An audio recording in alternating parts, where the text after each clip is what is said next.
Bonjour à toutes et à tous. Eh bien, aujourd'hui, retour vers le début des années 80 avec la présentation de ces Ciar Club 8.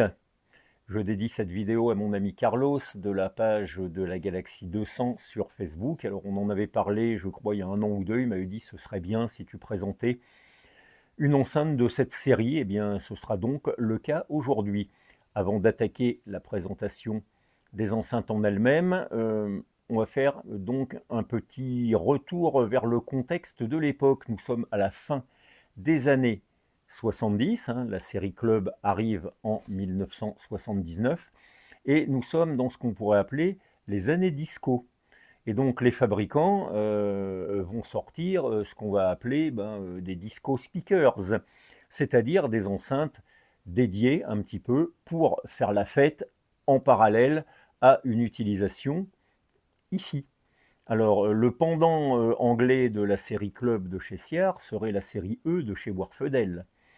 Et le point commun entre ces enceintes Ciar Club et les Warfedel de la série E, E50, E70, E90, dont je vous ai présenté déjà quelques modèles, eh bien c'est la sensibilité élevée. Ici, Ciar annonce 96 décibels.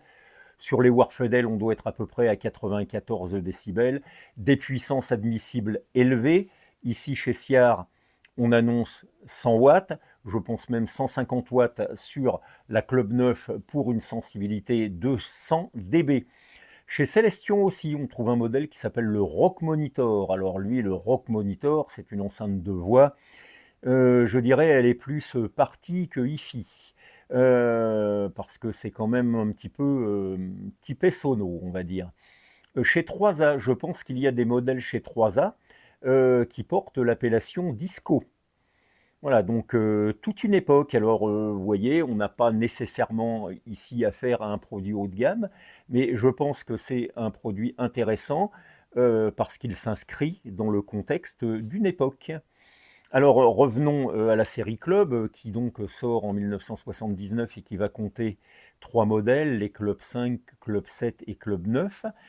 La Club 8, à mon avis, va arriver un petit peu après, puisque à l'arrière des haut-parleurs, il est écrit 1981, donc je suppose qu'elles ont dû être achetées aux alentours de 1982. La série Club donc s'enrichira d'autres modèles. J'ai entendu parler de Club 130 ou même de Club 120. Alors celles-là, je ne les connais pas. Si quelqu'un a des détails sur ces enceintes, ils seront les bienvenus.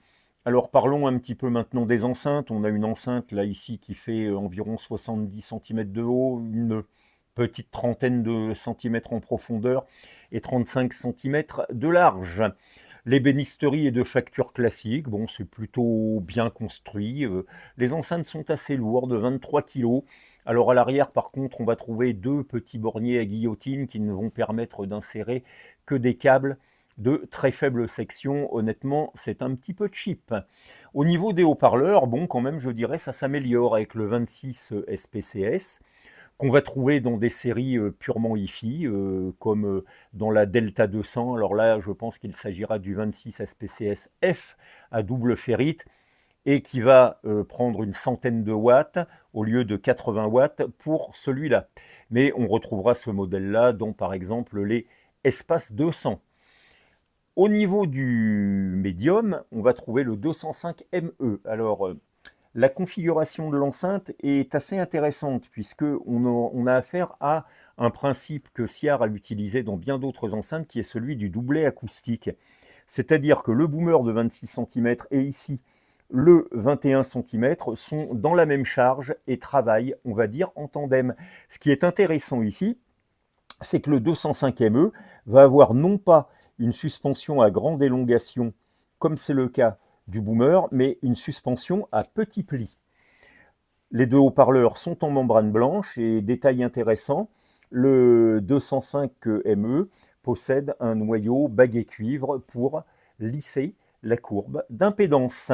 Au niveau du tweeter, on va trouver un gros tweeter à cône d'assez fort diamètre, je pense qu'il doit faire à peu près quand même 70 mm avec une ogive centrale, donc membrane papier. Il ressemblerait un petit peu, bon, inspiré, on va dire, du fameux TWZ qu'il y a dans la galaxie. Haut-parleur qui lui aussi ce TWY et qui a un petit peu de rendement parce que je crois qu'il est donné pour 94 décibels. Alors lorsqu'on a des tweeters comme ça à membrane papier, surtout de ce diamètre-là, il ne va pas falloir s'attendre à réellement des performances très très élevées dans l'aigu et je crains fort que la courbe de réponse ne soit un petit peu écourtée et ne chute au-delà de 10 kHz. Alors, pour ce qui concerne le filtre, là carrément c'est le service minimum parce que je pense qu'il y a en tout et pour tout un seul condensateur sur le filtre. Pour le tweeter évidemment, les deux autres travaillant en large bande.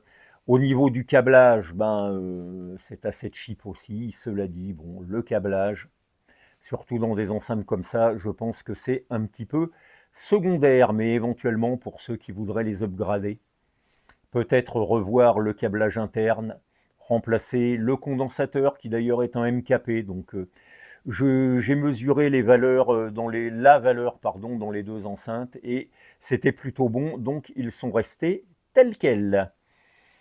Au niveau de la restauration qui a été faite sur ces enceintes, il y a eu quand même un petit peu de travail. Donc remplacement avec traitement de la suspension sur les 26 SPCS.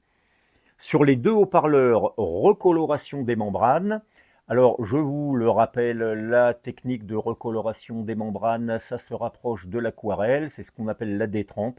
Et donc, c'est un colorant extrêmement dilué et plusieurs applications pour vraiment imprégner les fibres du papier et ne pas donner un aspect tartiné. C'est pas un coup de barbouille qu'on met sur les haut-parleurs. Alors, pour le 205ME, la suspension a elle aussi été remplacée. Modèle d'origine, elle a été retraitée parce que les suspensions petits plis de chez Siar ont tendance à, comme on dit, polymériser, c'est-à-dire durcir avec le temps, et donc elles ne font plus leur office. Résultat des courses, bon, remplacement du tissu aussi, on a un bon jersey acoustique sur les caches. Résultat des courses, bon, une enceinte, ma foi, c'est plutôt pas mal, c'est plutôt pas mal. Ce n'est pas grandiose, mais bon, c'est assez équilibré. Pas trop criard, alors une petite upgrade pourrait être le rajout d'un super tweeter pour donner un petit peu plus d'extension dans l'aigu, ce qui enjoliverait aussi le grave. Mais enfin bon, ça s'écoute.